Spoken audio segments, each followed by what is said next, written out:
primary source for this series. It's been about 3 weeks now, but it's worth it. I hope you like it. We're trying to read the entire book, although we are jumping some pages. But again, if you want to have the book, please check out Redomi Books on Telegram. You'll be able to find this book, and it can be delivered to you. The hard copies, it should be delivered to you wherever you are. The book is called Awo, the autobiography. Awo. Or Awolowo. But Oyinbo Alaafin sọ̀rọ̀ nsìn, so it's Awo, the autobiography of Chief Obafemi Awolowo. And it says here, when the Action Group proclaimed its slogan of unity through federation in 1951 and declared support in principle for the new constitution, popularly known as the Macpherson Constitution, Dr. Azikiwe and his lieutenants made venomous attacks on my colleagues and me. Of course, this is not the first time. Something similar had happened 3 years prior, in 1948, with the formation of Egbe Mojudoa in Lagos. So again, it's happening again in 1951. Azikiwe and his lieutenants made venomous attacks on my colleagues and me. Dr. Azikiwe and the NCNC took the view that the country should have a unitary constitution. Let me say this. 1943, Azikiwe had published a pamphlet called The Political Blueprint of Nigeria. And in that pamphlet, he talked about federalism, but his own idea of federalism was based on geography, right? And he also favored Igbos more than other groups. We had this conversation before, we won't go back into it. By 51, he had moved from federalism to unitary system. So he says Dr. Azikiwe and the NCNC took the view that the country should have a unitary constitution with one strong government at the center. According to Dr. Azikiwe, the Macpherson Constitution, like the Richards Constitution before it, was designed to break the unity of Nigeria. In other words, federalism will break Nigeria's unity. We have to be together and have one, we are all one. That is the definition of unity, which is what Iransi eventually did in 1966. Are you connecting the dots? It was argued most preposterously by the NCNC that if the idea of federalism was accepted and the Macpherson Constitution was allowed to operate, it would become necessary for people moving from one region to another to obtain passports or travel certificates. Accordingly, the NCNC called, though unsuccessfully, for the boycott of the new constitution. For our part, we stuck firmly to our guns.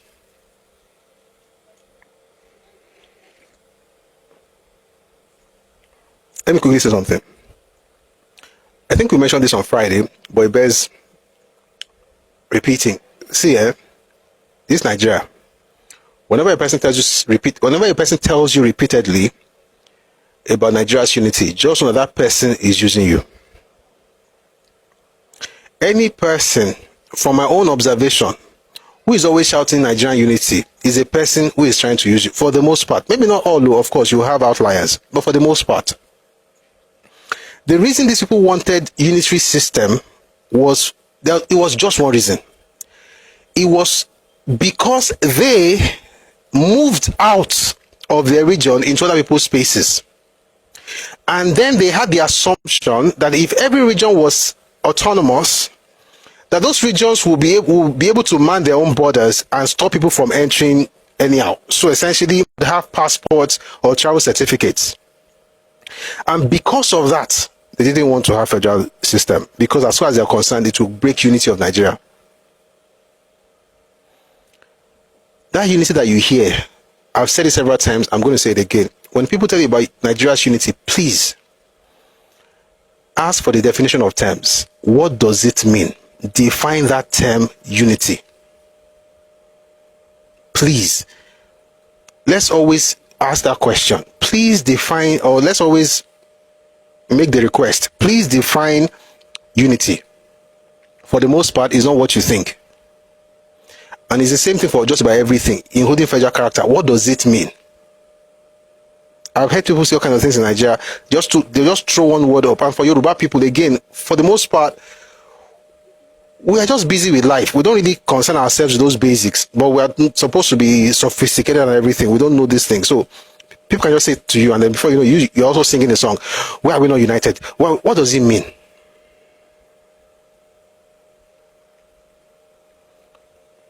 Unity, in this case, means freedom to move anywhere and do anything they want in any part of Nigeria, because they are coming from a place that had scarcity.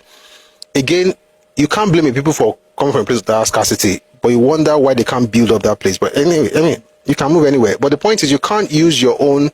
It's like when people talk about this indigenite. By the way, we're not going to ever stop talking about this indigenous status bill. Although it is dead, I can assure you it's going to come back. You know why? This is not the first time. This is not the first time. Until we give ourselves a proper structure, it will keep coming. So we have to keep talking about it, not because we hate any group, but because I'm not going to determine what happens in my house based on a guest. And yes, you are a guest. And when I come to your house as well, I will be a guest. I don't mind. I know my place. So what I do, or what my fathers have done, and by the way, guys, this is not our fathers have done this, and a time is coming when I'm done with this, and we'll go into some of the wisdom of these ancient fathers. What they do is to make sure things are fair for the guests. They want to take care of their guests. They want the guests to be well taken care of. I've said this several times here. The first mosques that the Hausas had in Yoruba land were not built by the Hausas. They were built by Yoruba kings. Maybe not the massive mosque that you now see. I'm saying place to pray. A place where they could pray. They were not those places. In fact, let me even say this. This is quite interesting. When the Hausas began to move into Yoruba land, the places they lived in at first. By the way, you're going to find this in a book called A History of the Yoruba People by Professor Banji Akintoye. Ibiton Desi, where the Hausas were, is written in Yoruba. Ibiton Wasi was the king's palace.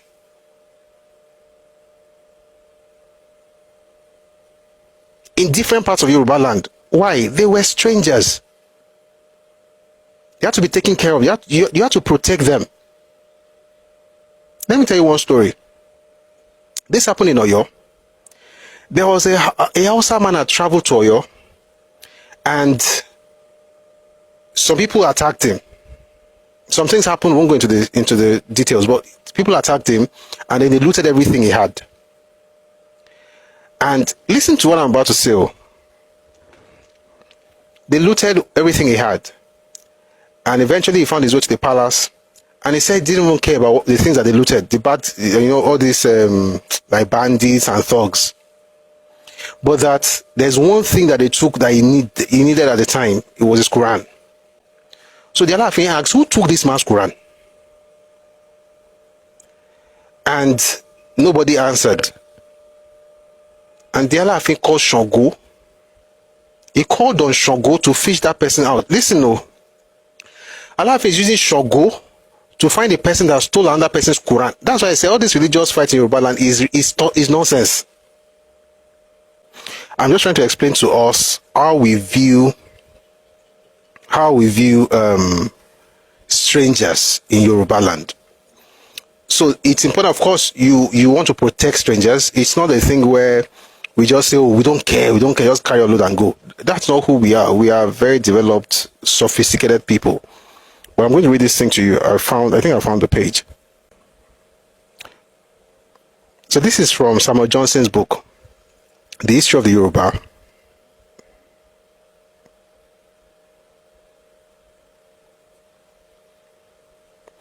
So I mentioned the chief. His name is Ashamu. It was the Basharum. There was a problem between him and the Alaafin. One Alajaita, a Hausa trader at Oyo, was plundered of his goods under the pretext that he was bringing bad charms into the city. Among his confiscated goods was his Quran, which he prized more than all his other stolen property. He appealed to the king, and he, from a sense of justice, ordered that all his goods be restored to him. All but the Quran were accordingly restored. The Hausa again appealed to the king for this his most valued treasure. The king insisted that search should be made and the lost Quran be restored. The Basharu, in whose possession it probably was, or who at any rate knew where it could be found, refused to restore it, and told the king it could not be found. His Majesty felt this keenly as an insult to his dignity. He was heard to say, quote, "Is it come to this that my commands cannot be obeyed in my own capital? Must it be said that I failed to redress the grievance of a stranger in my town, that he appealed to me in vain? Turning to the Basharun and pointing upwards, he said, very well then, if you cannot find it, my father, meaning the deified Sango, will find the Qur'an for me. As the god Sango is reputed to take vengeance on thieves and liars by burning their houses, so the next day, when lightning struck the Basharun's house, great was his rage against the king for being instrumental in convicting him of theft and lying. The ceremony of appeasing the god by the devotees entailed heavy expenses on the Basharun, who, had it been another man's house, might have gone shares with the Alaafin in the fines imposed upon the sufferers. He knew where the trouble came from, for he noted the king's words, my father will find it for me. That's what Yoruba people would do. And this is not, I'm just reading this one. I already mentioned what happened in Akoko, the other one of people living in the king's quarters. Hausa people. This one using the power of Sango to ensure that Entoji Qur'an, they found him. So we like strangers, we like guests, we don't mind visitors, but we also do not we don't make ourselves small in order to accommodate others. And those who are always asking us to accommodate more and do more and do more and do more, they don't do half of what we do. I'm not saying they don't accommodate, though. They also accommodate, but not the way we do. And they know it to be true. And so when they said the constitution was going to be the constitution was going to be federal, they were against it. And by they, I mean NCNC, which at this time was already populated essentially by the Igbos. And the argument was that they would need to obtain passports or travel certificates to move from region to region. In other words, my region must determine what will happen in my region based on your own comfort or your need to move around, not based on the fact that I own the space. And that's what unity means to some. On 31st March 1953, the Action Group precipitated a constitutional crisis, as a result of which a conference for the review of the Macpherson Constitution was held in London from 30th July to 22nd August 1953. Before we went to London for the conference, an alliance was concluded between the Action Group and the NCNC. When was this? 1953. So it says here, before we went to London for the conference, an alliance was concluded between the Action Group and the NCNC in unexpected and most dramatic circumstances. The move for this alliance came from Dr. Azikiwe, who of his own volition came to embrace me in front of the House of Representatives buildings on 31st March 1953. After the members of the NCNC in the House had joined those of my party to walk out of the House, it was stipulated by the Action Group before this alliance that the two parties should first of all reach agreement on those issues of fundamental importance which divided them. At our first joint meeting, we took up, by the way, notice how they had the first alliance, right? It came from Dr. Azikiwe and the NCNC. At our first joint meeting, we took up the question of federalism. It did not take us any time to persuade Dr. Azikiwe. It must be said to his credit that he is himself a believer in federalism. Indeed, he is a believer in many a good cause. The only puzzling thing about Dr. Azikiwe is that more often than not, there is a wide gap between what he believes and what he preaches, and between what he preaches and what he practices. So he says that Azikiwe came up with the idea that they should work together, because there was going to be a conference in between July and August of 1953. And so they talked about federalism. This time, Azikiwe believed in it. But Awolowo says that, it says here, it must be said to Dr. Azikiwe's credit that he is himself a believer in federalism. Indeed, he is a believer in many a good cause. The only puzzling thing about Dr. Azikiwe is that more often than not, there is a wide gap between what he believes and what he preaches, and between what he preaches and what he practices. In any case, though the alliance was short-lived, it did help to settle to my satisfaction some of the burning issues of the time. In regard to one of them, Dr. Azikiwe declared at the 1953 Constitutional Conference that federalism is imperative. So what did you notice? You noticed that in a matter of 10 years, Azikiwe had gone from one end to the other and back to the original place.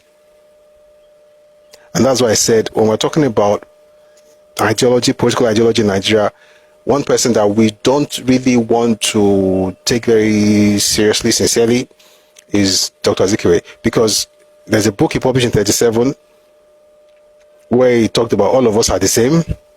Then 43, federalism. Then 51, unitary system. Then 53, federalism is imperative. After that election, there was an election, by the way. After that election, it changed again. But let's continue. The conference altered the structure of the Macpherson Constitution most drastically. Specific powers were vested in the federal government, concurrent powers were also specified, and all the residual powers were vested in the region. We of the Action Group, as a result of the agreement reached with the NCNC, I'll read that slowly. We of the Action Group, as a result of the agreement reached with the NCNC, did not press for the revision of regional boundaries. In other words, Yoruba people, Action Group, Western region, not just Yoruba, Western region for the most part was AG, mostly AG, right? What they wanted was ethnic-based federalism. Instead of them to push for that when they got to London, they did not. Why? Because after all, they had a conversation with NCNC before they left Nigeria. Mistake. We of the Action Group, as a result of the agreement reached with the NCNC, did not press for the revision of regional boundaries, though the NCNC, contrary to this agreement, when was this? 1953. This was not the last time. Contrary to this agreement, teamed up with the NPC to demand that Lagos should be separated from the Western region and declared a federal territory, which was done. In other words, before 1953, Lagos was part of the Western region. I'm not talking about the states. I'm talking about even the place that there was no capital. That's why people tell you that there's a Lagos capital for 1,000 years. It was Lagos. There was a period when that place was under the Western region. So let's get into this. Let's start with that book by Tekena Tamino. At the same 1953 conference, the book is called Separatist Agitations in Nigeria Since 1914. It says here, at the same 1953 conference, Nigerian delegates again became painfully aware of the serious political differences which tended to mar the evolution of harmony between various sections.